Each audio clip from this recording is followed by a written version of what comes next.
Hello everyone and welcome back to the channel. Today we have another What's on the Shelf. Let's get started.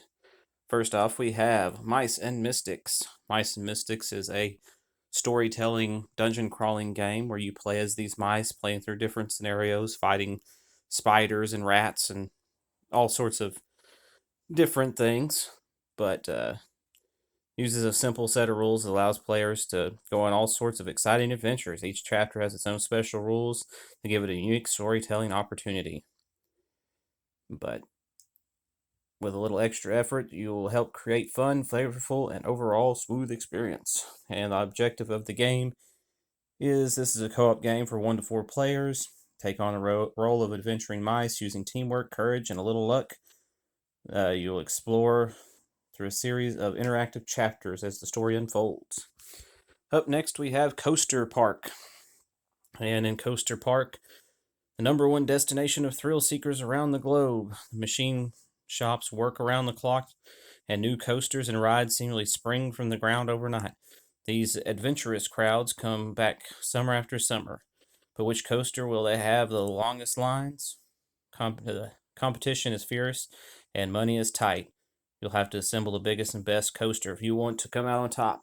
But yep, it's got 3D construct pieces of coasters, and you'll be bidding and rolling marbles down them. It's that's what the game is essentially. Next up, we have Dinosaur Island, and this is essentially you're running your own dinosaur theme park. You'll be breeding dinosaurs, trying to keep them uh, in the pens and scoring secret objectives and drafting dice and rolling dice and hiring different specialists and all of that fun stuff. But you'll be different attractions and stuff. Each player takes on the role of a park manager at one of these premier destinations. You've been handed the reins to a burgeoning operation. Bring the fantastic creatures of the Jurassic, Triassic, and Cretaceous periods forward into the modern day. Early retirement is yours if you can make your park bigger and better than the competition. But yep, next up we have the expansion for Dinosaur Island, the Totally Liquid expansion. It adds new dice, lab upgrades, specialists, plot twists, more dinosaur recipes that you can just mix into the base game. 5 new gameplay modules, and you can add them however you want.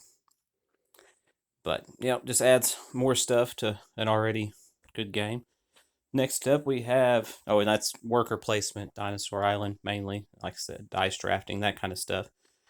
Next up, we have Masmorra, Dungeons of Arcadia.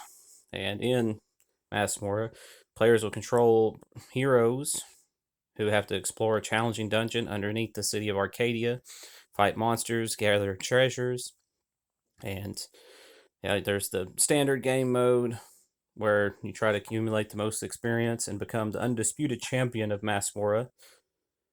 And while doing this, you can disrupt your opponents.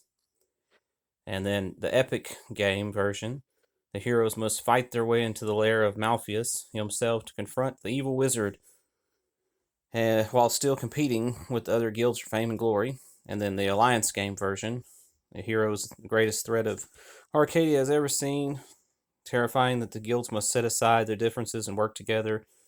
That's just a co-op mode. But yeah, you're kind of dungeon crawling, fighting each other. It's got these little chibi, big-headed miniatures. And yeah, a lot of dice.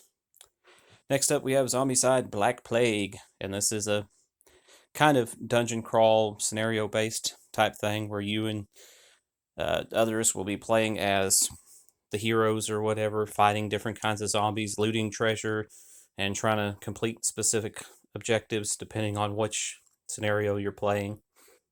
But a lot of fun, a lot of miniatures. CMON. Most people probably know what Zombicide is. I have it's the Kickstarter version with the hero pack and the little dice tower and all that stuff in there. I can't remember what all came in it. But next up, we have the Wolfsburg expansion for Zombicide Black Plague. Boosts the game up to 10 players. Adds new hero miniatures, cards, new wolf abomination, zombie wolves, new scenarios, new boards. new colors to play as, more stuff. Always good in an expansion. Next up, we have Ethnos, and 2 to 6 players will compete to become the Lord of Ethnos. To do so, you must earn more glory than the rivals by controlling kingdoms on the game board and recruiting the most allies. You will accomplish your goals by collecting scattered members of the 12 tribes represented by the game in cards, or by the game in the game by cards, and playing them in bands to gain control over the kingdoms. Be careful, your allies can be fickle, or any cards you do not use will create a band must be discarded, creating opportunities for your rivals. You must also wisely choose who will be the leader of each band, as only leaders can use their special abilities to aid you. The player who can gather the most glory in 3 ages will be crowned the Lord of Ethnos and win the game. Next up, we have Dojo Kun. And in this game, you are a sensei of a school, and you are trying to send out your students to fight in a tournament. But yeah, in Dojo Kun, each player is a sensei who must manage their dojo by acquiring new training equipment, admitting new athletes, training them, and then directing them in the martial arts tournaments. The dojo with the most prestige points after 2 tournaments recognized as the greatest dojo in all the land. Yeah. And lastly on this shelf, we have The Godfather, Corleone's Empire, another CMON game. And in this game, 2 to 5 players will be controlling different families, vying for dominance in 1950s New York. Players send out their family members and thugs to shake down businesses all over in the city to obtain money, illegal goods, and other benefits. These can be used to accomplish different jobs for Don Corleone and bribe allies, gaining more money and all sorts of special abilities. Turf wars give control of various turfs to the families, granting them extra bonuses as the game progresses. Ultimately, your family's victory will be decided by the money you have. However, money in your hand must often be given as tribute to Don Corleone and doesn't count towards your victory. You must find ways to launder your money in order to stash it in your suitcase where it's safe until the end of the game. But that's pretty much that. And if you liked what you've seen, don't forget to like, subscribe, comment down below, and all that good stuff. And as always, have a great day.